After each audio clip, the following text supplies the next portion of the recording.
Morning, everybody. As we go to the learn the chitas of the day. Today is Thursday. We are holding the fifth reading of the portion of Yisrael. We are holding on chapter 19, verse number 7.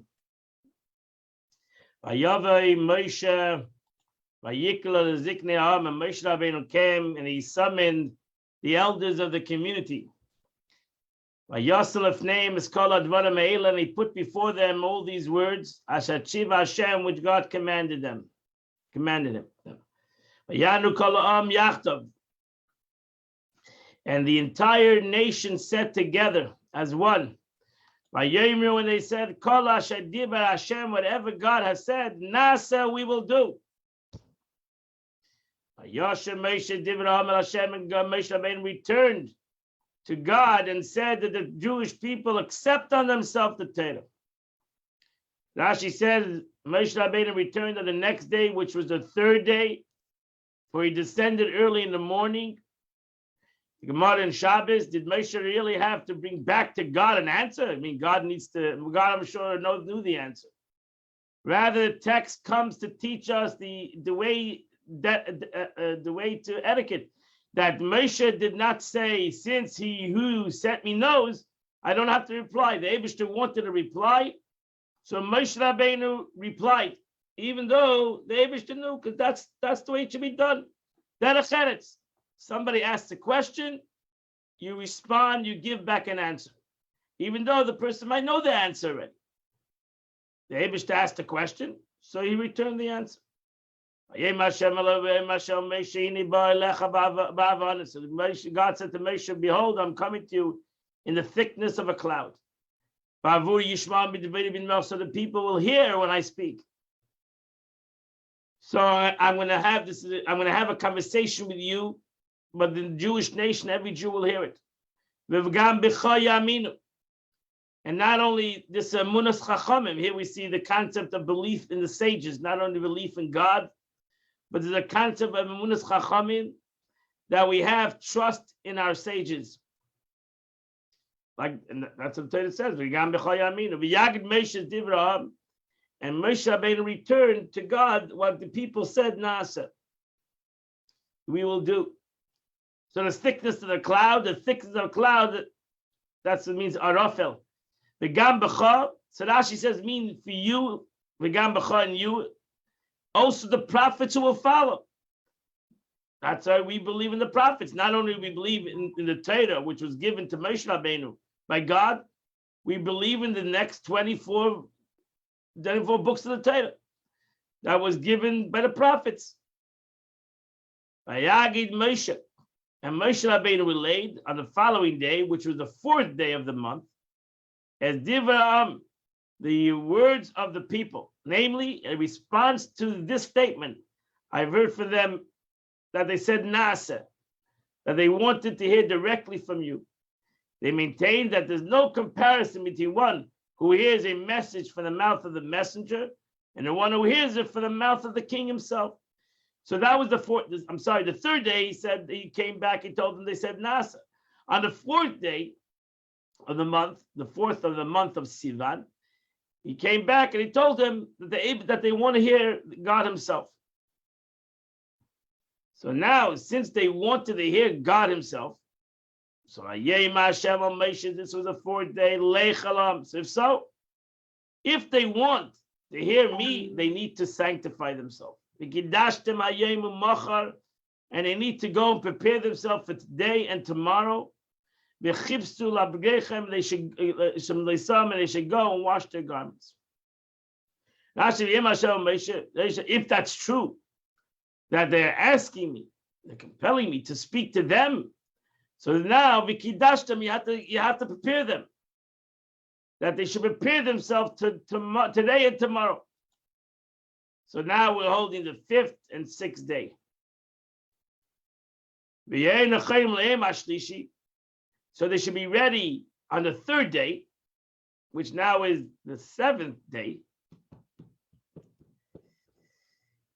It's a complicated issue over here in the Gemara, as Rashi says soon. So exactly when was Matan Torah? It's not clear when the days over here. going backwards and forwards, exactly which day was going on over here. So what day was it? That's the question. Because on the third day, on the third day of your preparation, God's going to come on Mount. I'm going to come down on Mount Sinai. So that's in Nechonim means separate yourself, because if you have a relationship, then you're impure. So therefore, you need to have 3 days separation. Does not have any intimacy. The Yom HaShishi, Shushisha b'Chodesh, which was the 6th of the month. On the 5th of the month, Moshe built an altar for the mountain, and at 12 and the 12 monuments. The entire episode stayed in the section Elish Mishpatim, but there's no sequence of early and later instances in the Torah. So it's not again. Rashi holds this was the 6th of the month that the Eibishter gave the Torah. So again, it's a complicated calculation.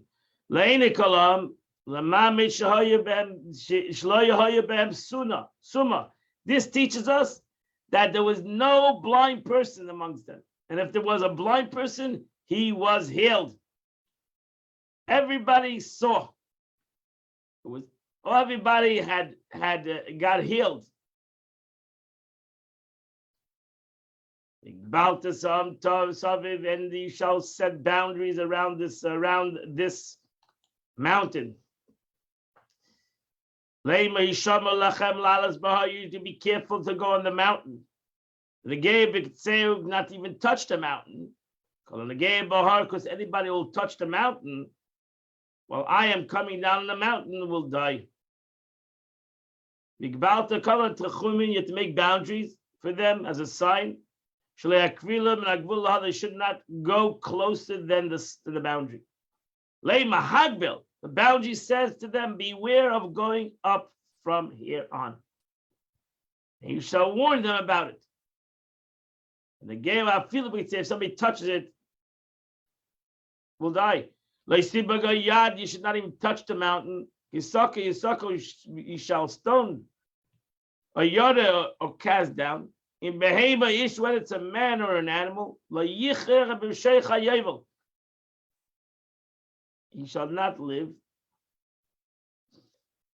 Hema, when the ram's horn sounds, the ram's horns, drawn out a blast, they may ascend the mountain. It means when it's over, then the mountain is only holy as long as God is on the mountain.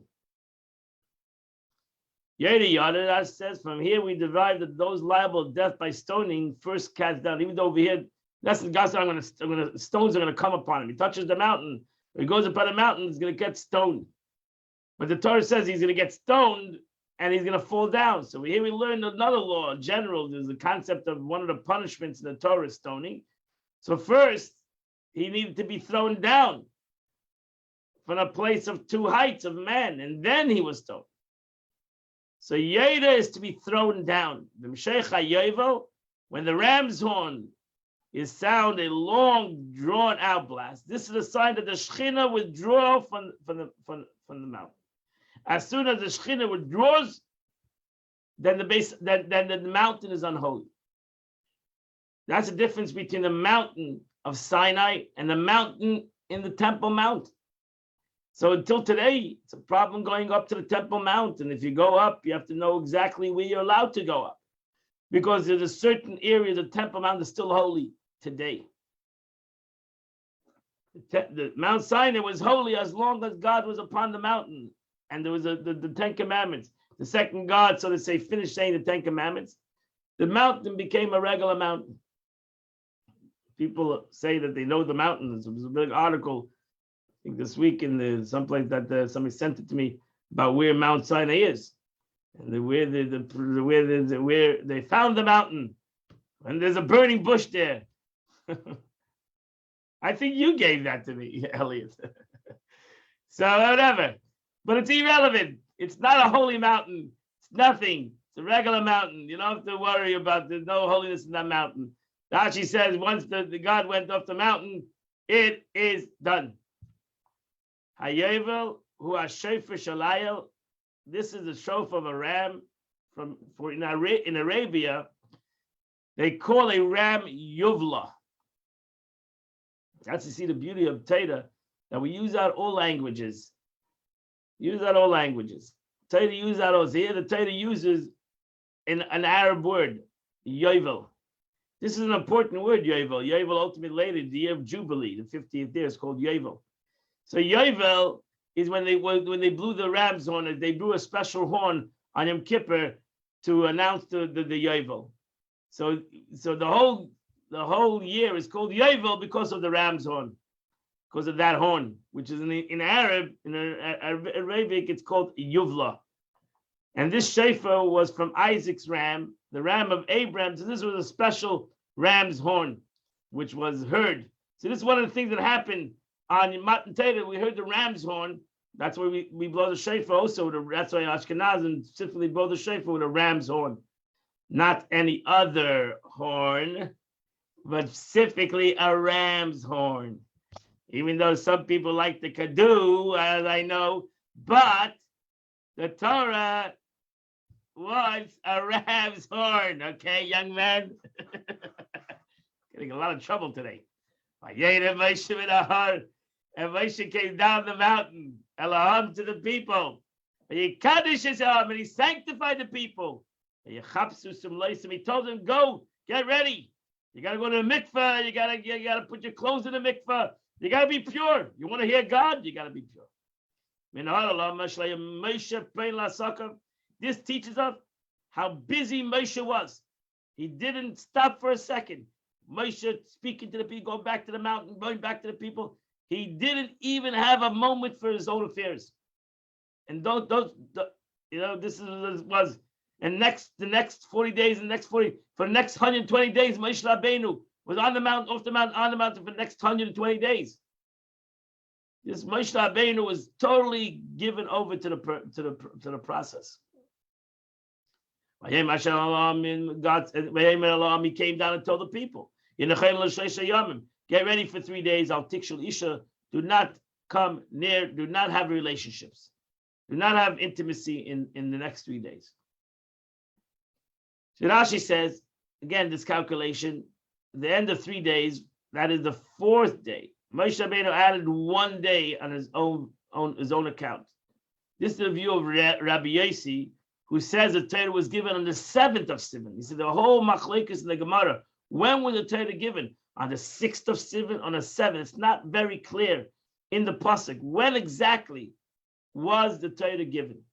So Rabbi Yossi holds it was given on the 7th day. According to one who says the Ten Commandments are given on the 6th day of the month, some hold the Gemara, the calculation is different. However, Moshe did not add anything. For the 3 days has the same meaning for the 3rd day. So it's a whole Gemara to Gemara and Shabbos. You can all look it up. There's a whole argument. It's a very complicated issue. Al tikshul isha, because again, what's the right word? The Torah is very ambiguous. It's not exactly clear the days. Al tikshul isha, these 3 days you can't have intimacy. For preparation, or the woman may immerse herself on the 3rd day. So the women also went to the mikveh. If you had a relationship, so if they had an intercourse within the 3 days, the woman could involuntarily emit semen after her immersion becomes unclean because it lasts for 3 days. So it's alive for 3 days. So therefore, she couldn't go to the mikveh. If a woman had a relationship, she wouldn't be able to go to mikveh. So therefore, we don't want her to have a relationship within 3 days. After 3 days of the last, since intercourse, however, the semen has already become putrid, and is no longer capable of fertilization, so it's pure from contaminated a woman who emits it. So therefore, that means that you have to ask today a doctor, how long does a semen last in the body of a person and a woman that ultimately becomes not worth, it dies out. And it wasn't the 3rd day. Again, it wasn't the 6th day or the 7th day. The Gemara says either way, everybody agrees that it was Shabbos. Shabbos, the Torah was given on Shabbos. So it was the 3rd day, whatever the 3rd day means.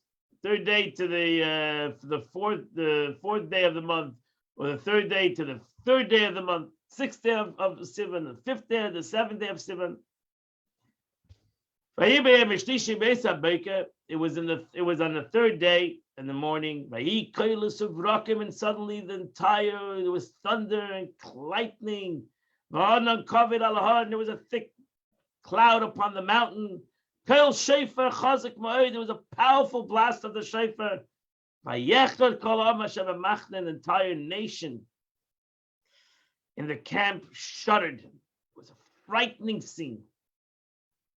This teaches us that he preceded them on a mountain which was unconventional for a man of flesh and blood. Having the teacher wait for the pupil. That means God came to the mountain first. He woke up the Jews. It's a famous message that the Jewish people were sleeping. That's why we today stay up on Shavuos by night until the morning to rectify the sin that the Jewish people did, that they went to sleep before.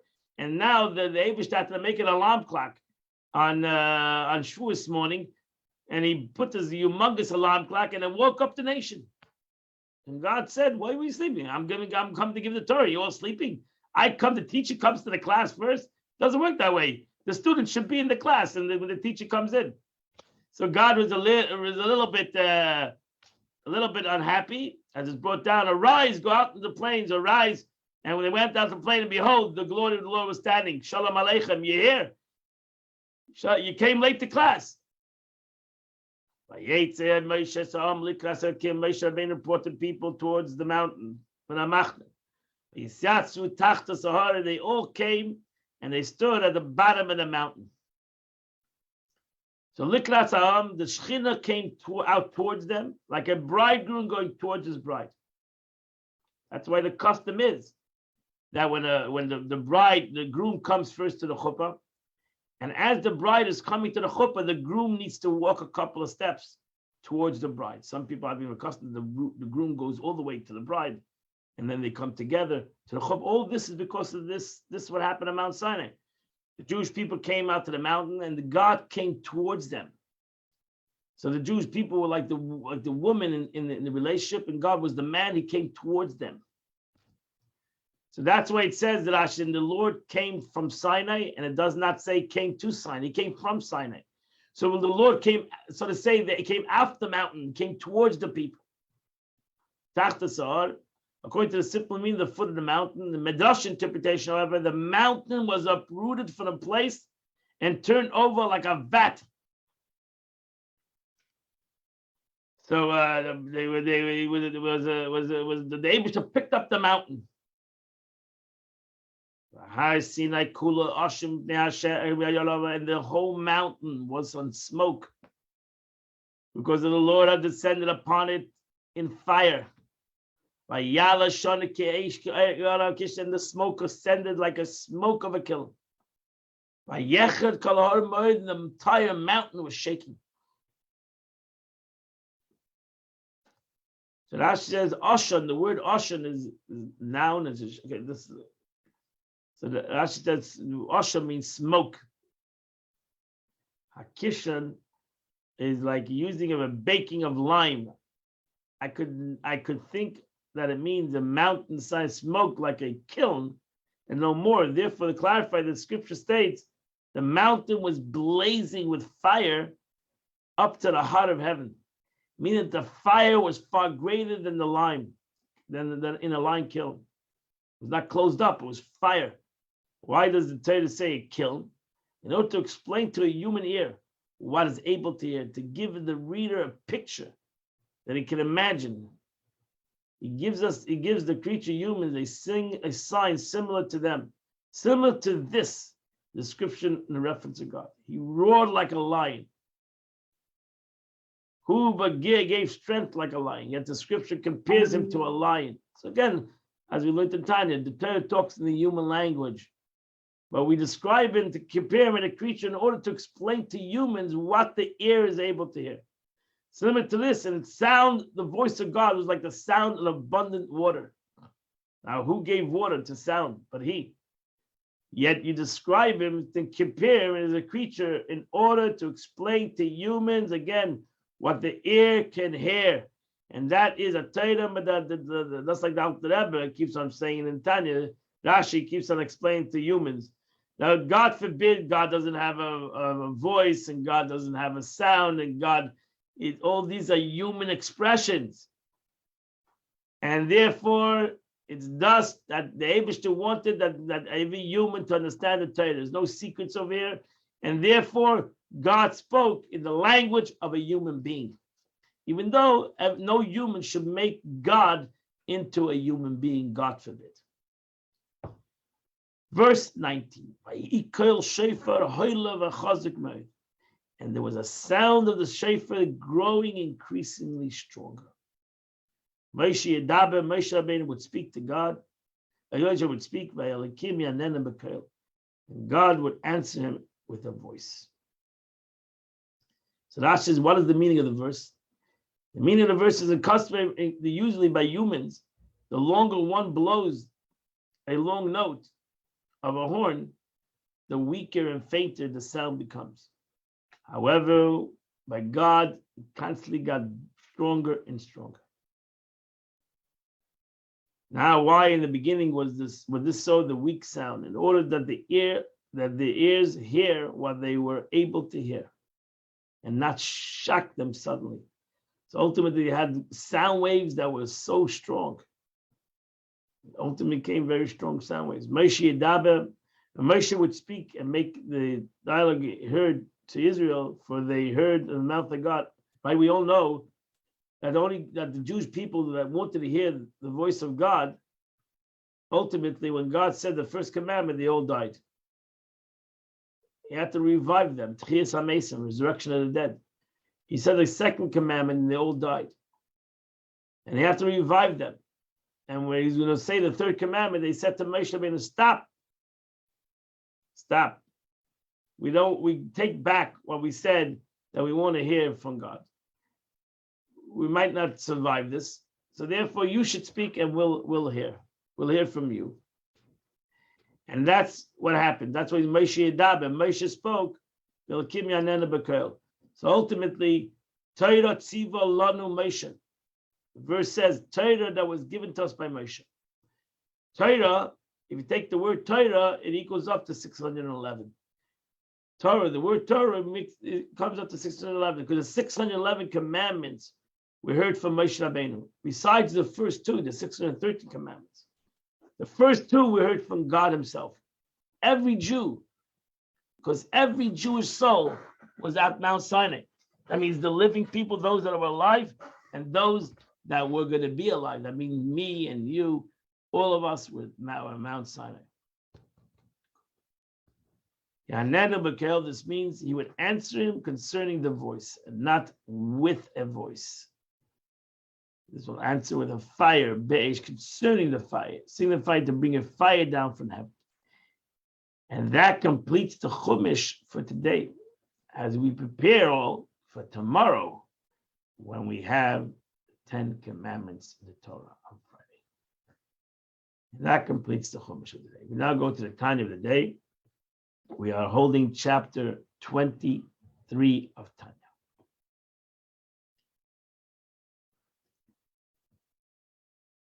Okay, Alter Rebbe has been explaining to us the unity of God,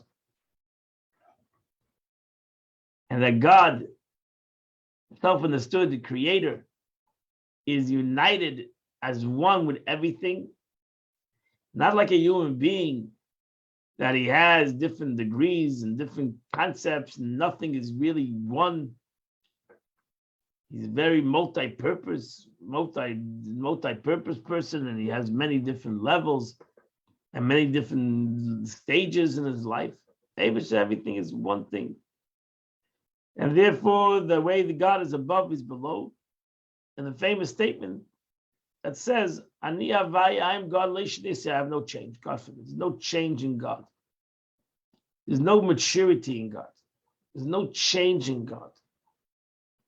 Adon Olam Hashem Alach B'terem Kol Yitzuna Rav V'hu Hayav V'hu Yivev V'hu Yibs. The Eibishter is before the world and after creation, all the same. Because God is the ultimate concept of Achdus Hashem, is the ultimate concept of unity, and therefore God is is creation, and his creation is him. So everything is within God.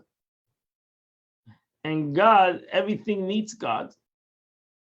Not only need everything, not needed God. That's what we want to compare ourselves to God, to our parents. We needed our parents, but I don't need them now.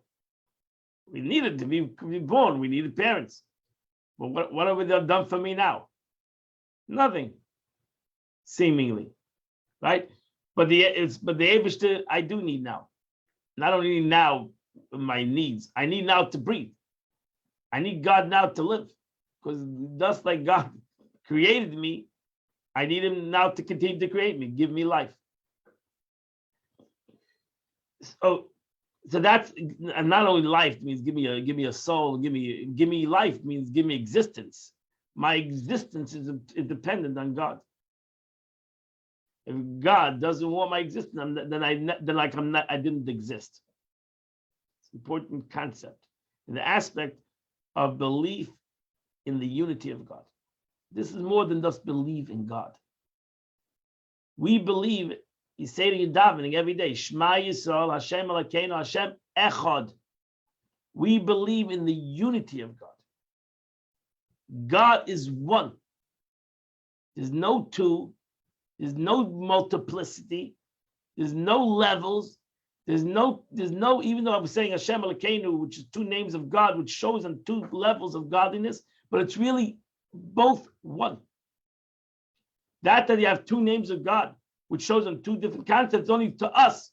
So we should comprehend something. We only comprehend in levels and in degrees and in up and down and in time, and because we live in a world of time and space. But to God, there's no concept of it. He created time and space. So that's like Rashi just said to us. God voice. Who created voice? So what do you mean God has a voice? That's like a separate thing to God. He created the voice. So you can't say God had a voice. He is the voice. Because without God, there's no sound. He created sound. So how do you say God had a sound? Like God had to go to the store and buy sound. Or use sound that was there before. God created sound. And that's why Rashi also keeps on saying that it's only for the ear of a human being to listen. If you're going to tell him something that he cannot listen, he's not going to listen. So you got to talk to a human being. Oh, there's sound, and there's anger, and there's happiness, and there's all these things, like different things. Can't say that on God. Cannot express that. It's very important because that's the belief of a Yid. It's important because the belief of a Jew is not just believe in God. Everybody believes in God. Even Pharaoh believed in God. No, the belief in Jew and God is the Achdus Hashem. God is one. Meaning that everything is God. God is one. And God is as he's above, he's below, because there's no concept of below and above by God. The whole concept of below and above and below is a human invention, so to say. God invented above and below, but for humanity, the Eibishter didn't need above and below. He doesn't need the concept of above and below, higher or lower. That's a world creation of a higher or lower, heavens and earth. It's part of creation, but the Eibishter is the creator. He's not part of creation. He is creation. See, that's the point. It's a very important point. God is not part of my life. He is my life. That's the problem. We make God part of our life. We have a life. Oh, how do we fit God in this life? Do we have time for God in this life? God is life.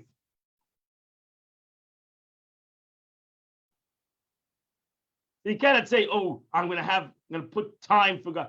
I'm going to make time for God. Who made time? The creation of time is God. Who made time? Who made space? Who made you? What do you mean you're going to make time for him? He is there. Time is him. Space is him. You are him. Everything is him.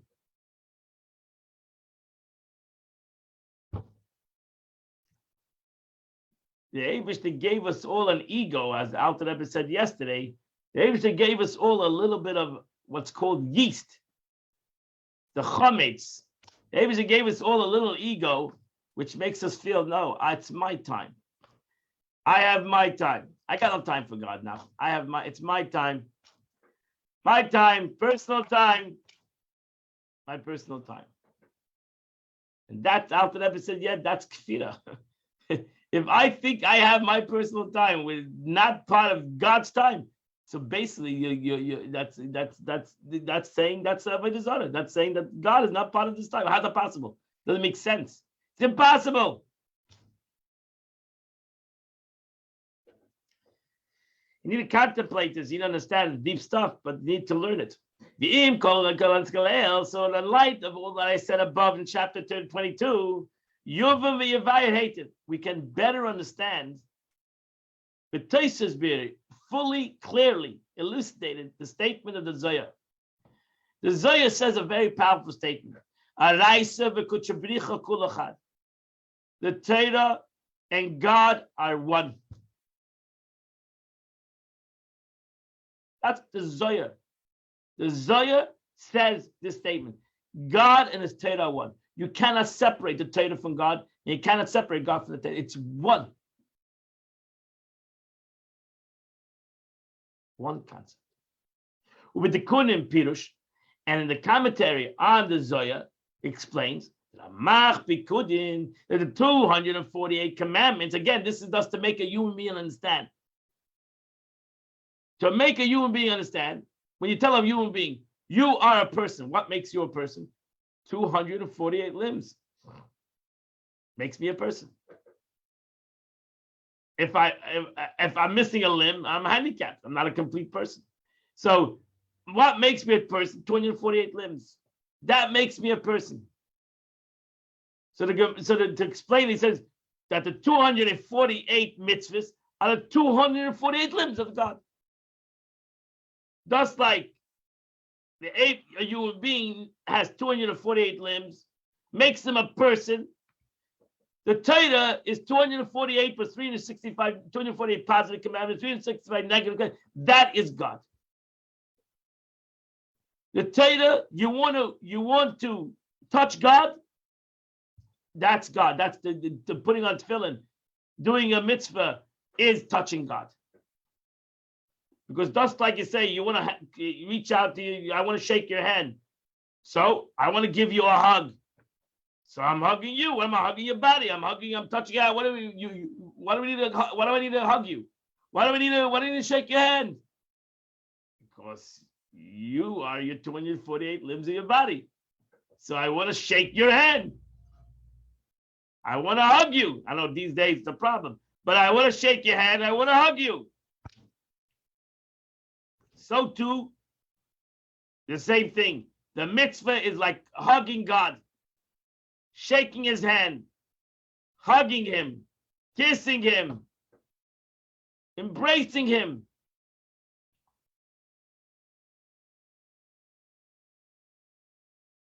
For the mitzvah constitutes the inner will and is the true desire. So that's why it's compared to a limb. The limb is your skeleton of your body and the sinews of the body, even though you don't see it. But that is who you are. You take away a limb, you're missing your body. That is hugging the Eibishter. That's like the inner of God. The mitzvah is like the inner aspect of God.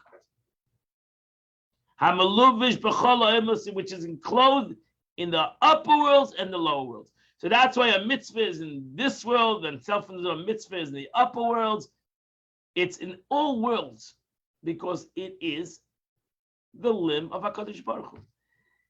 And just like this limb is in this world, in the world, physical world, so too this limb is in the upper worlds. So again, we're just giving you an analogy. Again, it's Chashon, the Eibishter has no limbs.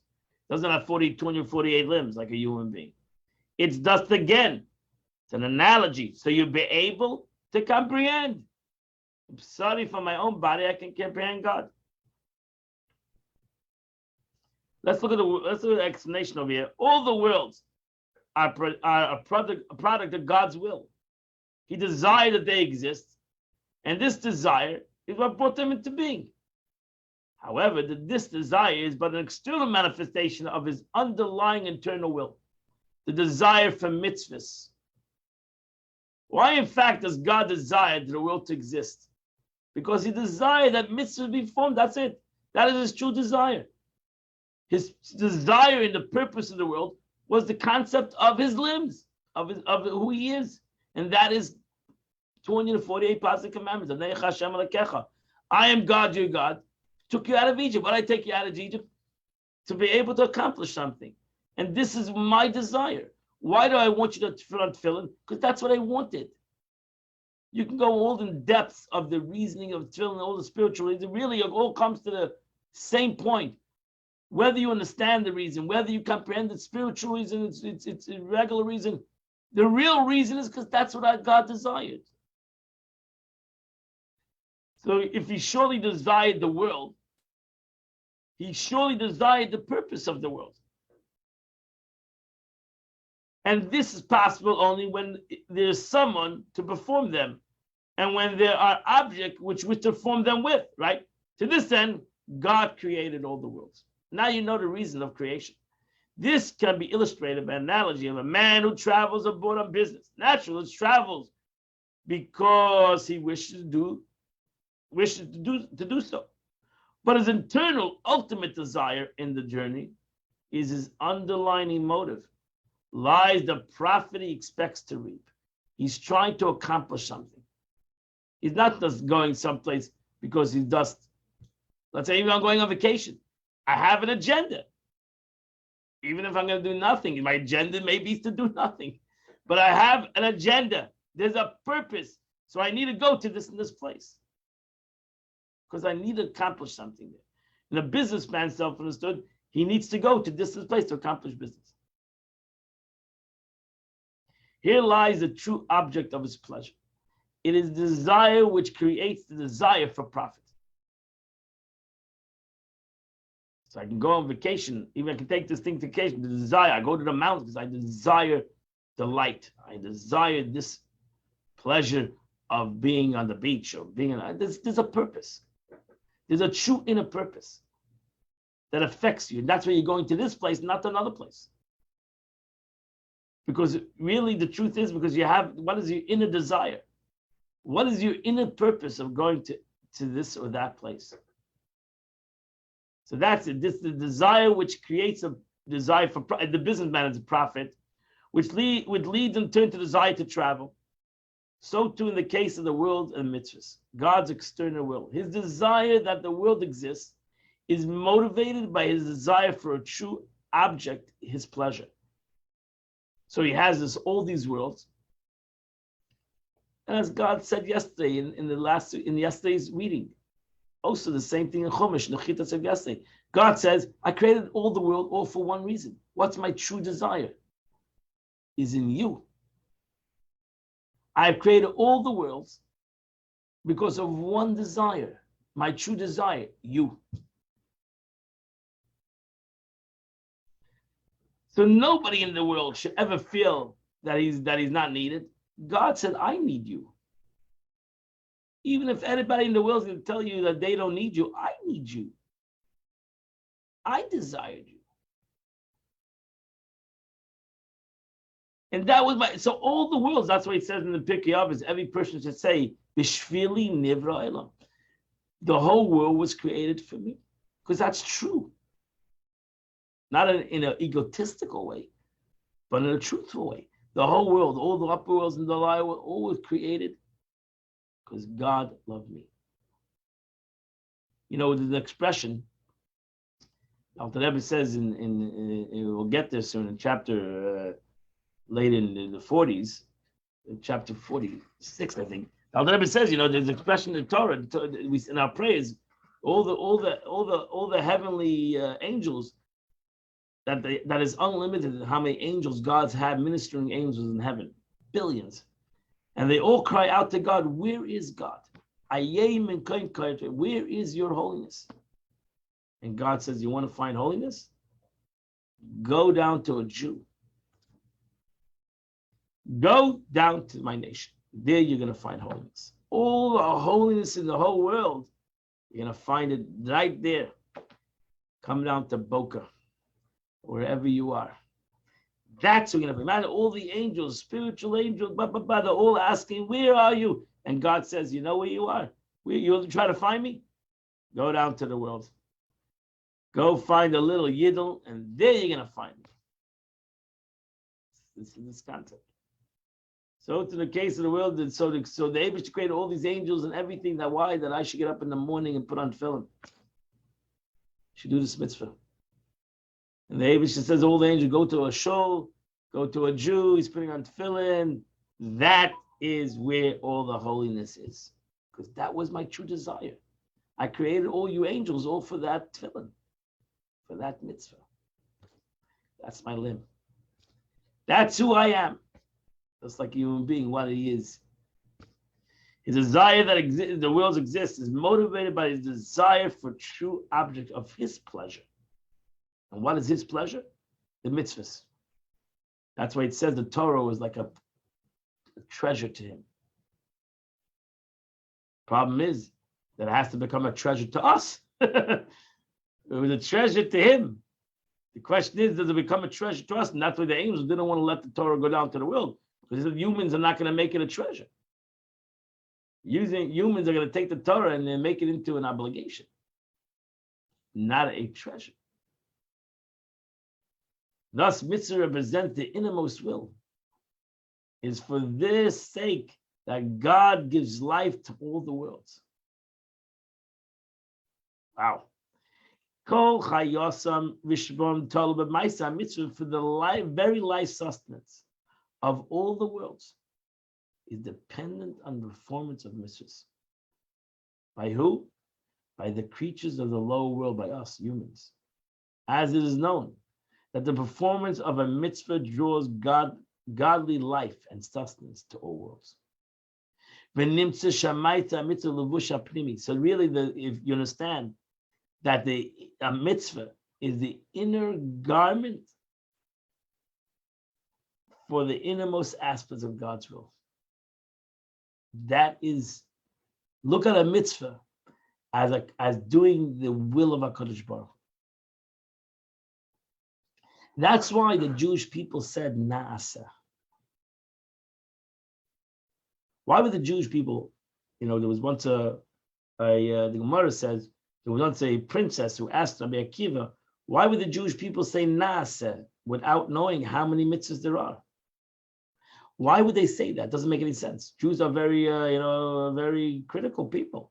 So why would the Jewish people say Naaseh without even saying, wait a second, how many? Okay, you know what? You're very good. 10. Okay, we'll go for that. 613. Wait a second. What happens if God would say 1,000,000? Why didn't the Jews say, wait a second, first say how many, and then we'll talk to, we'll look, we'll send the paperwork to our lawyers, and we'll evaluate, we'll send you back, we'll fix up the paperwork, we'll send you back, with our amended, we'll make some amendment. The Jewish people said, Naaseh. It doesn't make sense. Why would people do that? And he said to them, he answered her, he said, you don't understand. The Jewish people love God. And God loves us. And when you're in love, there's no such thing as a number. When you're in love, you try to do anything that you try to fulfill another person's desire. You know the other person's desire. If you're really in love, you know what the person desires. You try to fulfill their desire because you want to. It's an honor for you to fulfill their desire. It's not an obligation. It's an honor. I love this person. I want to fulfill this desire. Call me. Imagine if I find out a person that I love is asking another person to help them. Why would you do that? I love you. I would want to fulfill anything that I could do, anything I could do for you. So too, the Eibishter loved the Jewish people, and the Jews loved him, loved God. And therefore, who cares how many? I want to fulfill your desire, whatever your desire is. So therefore, the Jewish people said, sure, Nasa, whatever it is. We love you. The Jewish people, with one person, like one, said, whatever the Eibishter says, we love him. We love God. Whatever God says, we want to fulfill. If it's 10, if it's 613, it's 1,000,000. Who cares the number when you love somebody? You love it. That's the beauty. We have to base our relationship with God on love. God bases his relationship on love. He says, I love the Jewish people. I love you. I've chosen the Jewish people. Out of all the nations of the world, I love you. That should create a love of us to God. And once you create a love to God, there's nothing that we shouldn't want to do for God. Because we want to fulfill God's will, we love him. And that's why we say, I love God. I love God with all my heart, with all my soul, with all my end. But I love God. So why wouldn't I want to fulfill God's wishes? Why wouldn't I want to fulfill God's desires? I'm in love. I don't take anything as an obligation. I take everything as an honor. I have a relationship. I'm in love with the Eibishter. Anything God asks me is an honor for me to do. That's where you see Avraham. Avraham says, Hineni. Whatever you say, Hineni. I love you. So that's the whole point. Because when I do this action, I'm touching God's will. Imagine. I'm not touching God. Oh, God wants to see. I'm going to try to give a person obligations and responsibility. Why? Why would God do that? God has the mitzvah is not an obligation. The mitzvah is God's will. That's my desire. I'm telling you my desires. It's not like in a relationship where there's no communication. And nobody knows what the other person really wants. And nobody knows what the other person desires. The Eibishter says exactly what he desires. Very communicative. Very communicative, very honest. Says exactly what he wants. These are my desires. Why would a Jew not run to do that desire if he loves God? If he doesn't love God, who wants obligations? Which person in the world likes obligations, responsibilities? No, I don't want responsibilities. I have enough responsibilities. Now God's giving me more responsibilities. No, I love the Eibishter. I love God. And therefore, I'm going to try to fulfill God's desires better. And if I did it yesterday, I'm going to try to do it even better today. Because I'm in love. And the light of the life of the world issues from the divine will, which is enclosed. That's the will of HaKadosh Baruch Hu. Meaning, since God desired the world only as a vehicle for performance of mitzvah, because that's a true desire of God. That's why David says, I should have such a great delight when a person does my desire, just like any other person would have a delight when you fulfill the desire. Not that you're going to tell them what the desire should be. No, I'm telling you what my desire is, and when you fulfill my desire, I'm going to have a great nachas because my desire is being fulfilled.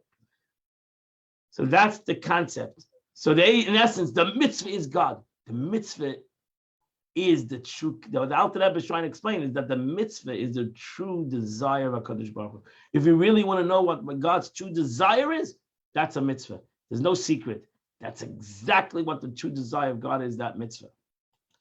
And if I can only do it and accomplish that mitzvah, I've accomplished the true purpose of creation, not only the true desire of God, but now the true desire of God in creation, the whole creation of the world. The upper worlds, the lower worlds, all because of that mitzvah, that good deed that I've done. That is the truth. Because that is the true delight of God. That completes the Tanya of the day. My friends, today is the 18th day of the month.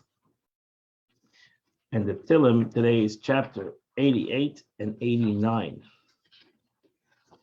88 and 89. That's all you got to do in Tillim today is 88 and 89. And you would do the Tillim of the day. I want to invite everybody again at 10 a.m. to a class of the Rebbe on the portion of the week, a very powerful, the Ten Commandments, giving of the Torah. And the class is actually on the Chitas. There's a Rashi that we just learned, the Summa, the one who is blind, and therefore the class is about how the Torah looks at somebody who has disabilities. And it's a very powerful lesson today, actually, from the Rebbe. And it's going to be at 10 a.m. either at Chabad in the building or on Zoom, this number, or on Facebook Torah Direct. I wish you all a great day, a happy day. Either way, we'll see you tomorrow at 8 a.m. Tomorrow is a very special day. For tomorrow, we're going to read the 10 Commandments, giving of the Torah to the Jewish nation, which is the whole purpose that they went out of Mitzrayim, that they were created, and the whole purpose of creation of the world. As the Alter Rebbe mentioned that today in Tanya. Have a beautiful day, a great day, a happy day, and a very healthy day.